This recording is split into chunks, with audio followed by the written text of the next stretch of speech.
ਹੈ ਤੇ ਮਾਤਰੀ ਭਾਸ਼ਾ ਪੜ੍ਹੀ ਹੈ ਜਿਹੜੀ ਆਦਮੀ ਸਿੱਖਦਾ।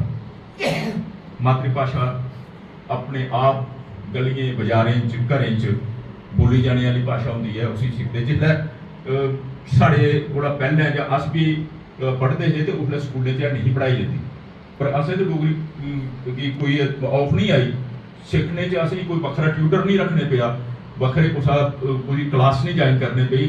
उ'ऐ साड़ी क्लास ही, घर गै क्लास ही, बाहर जेह्ड़े दोस्तें कन्नै खेडदे रहे हां ਉਹ क्लास। उसदे कोला भी मता जिम्मा जम्मू कश्मीर सरकार दा है। पर यह गल ना तो इत्थों की सरकार समझने की तैयार है तो ना गै इत्थे रौहने वाले लोग। ऐसे हालात समस्याएं की जन्म तो दिंदे न पर समाधान तलाशने च साजगार नहीं होते। हालांकि डोगरी भाषा भारतीय संविधान के 8वें शेड्यूल च शामिल है तो जम्मू कश्मीर दियां 5 राज भाषाएं चा एक है। इसके बावजूद जेकर समस्याएं जो वाधा होंदा जाता है तो समाधान नहीं तलाशे जाते तो समझना चाहिए जे समस्या लोगों के सरकार च नहीं सिस्टम च। सिस्टम की कार्यप्रणाली च हूँ देखना यह है जे सिस्टम की कार्यप्रणाली च समस्या है तो उसका समाधान कोदे जिम्मे है, लोगों का या फिर सरकार का। मिसाल के तौर पर एक समस्या है जे हायर सकैंडरी च डोगरी पढ़ाने वाले है नहीं, उंगा ते हाई स्कूलें ते प्राइमरी स्कूलें भी है नहीं। पर आओ पहले हायर सकैंडरियें की गल करी लैचे। 1990 मई च डुगर मंच के बैनर थल्ले डोगरी एक्शन कमेटी का गठन हुआ तो वेदपाल दीप होरें गी इसका संयोजन करने का कार्यभार दिता गया, मिगी सैकटरी बनाया गया। यशपाल झंडोत्रा MA डोगरी करिए निकले दा हा, वो मरण वर्त उपर बैठा। ये अंदोलन डोगरी की लई है पहला ऐसा अंदोलन हा जिस डोगरी के लेखक सड़कें पर उतरे थे। 7 मई 1990 की इस अंदोलन का आगाज हुआ जिस प्रोफैसर रामनाथ शास्त्री, निरंबरदेव शर्मा, दीनू भाई पंत, नरसिंह देव जंबाल, यश शर्मा, केरी सिंह मधुकर, मोहनलाल सकोड़िया गल के सारे निके बड़े लेखक शामिल हुए। बिद्दा रोज ओ आंगणबाड़ी पर कुत्ता नहीं भौंकै, अग्गे पिछे फिरदा जा फिर बैठा रौंदा चौके। अग्गे पिछे फिरदा जा फिर बैठा रौंदा चौके। अस जागदे रात बिताने ते ओ रौंदा सुत्ता।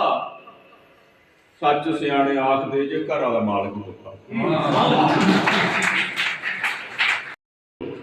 पोची खाद में तेरा जागत मेरा बड़ा शतूना, घोड़े पी गया मेरा, बोलिया डैडी मियां टोलो पोची खान में तेरा।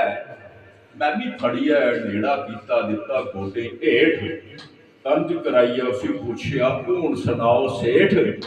जागत झट पैंतरा बदली मुंह बनाइया कच्चा, बोलिया डैडी मैं नहीं टोलो, मैं टोलो दा बच्चा।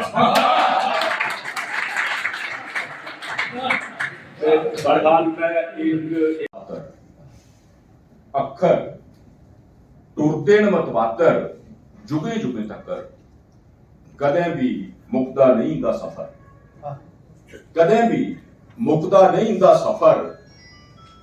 बंडदे न सारे ही ज्ञान, इक प्रेम लांदे न एज। मैं कोशिश करूंगा कि समय पे सोचते नहीं। अखर टुरते न मतवातर जुगे जुगे तकर, कदे भी मुकदा नहीं दा सफर, कदे भी मुकदा नहीं दा सफर। अस भी हो जाए अखर इरखा परोचे शब्द। इसी अनुवाद पढ़ने की कोशिश करो। शब्द चलते हैं मतवातर जुगों जुगों तक, कभी खत्म नहीं होता इनका सफर। बांटते हैं सबको ज्ञान, प्यार मोहब्बत करते हैं समय। आ हम भी हो जाएं शब्द प्यार भरे, आ हम भी हो जाएं शब्द।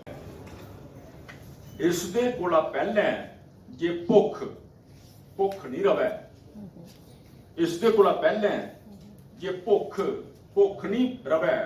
बनी जा लागर बीमारी, दरिद्रता बिछी जा हेठ ते उपर।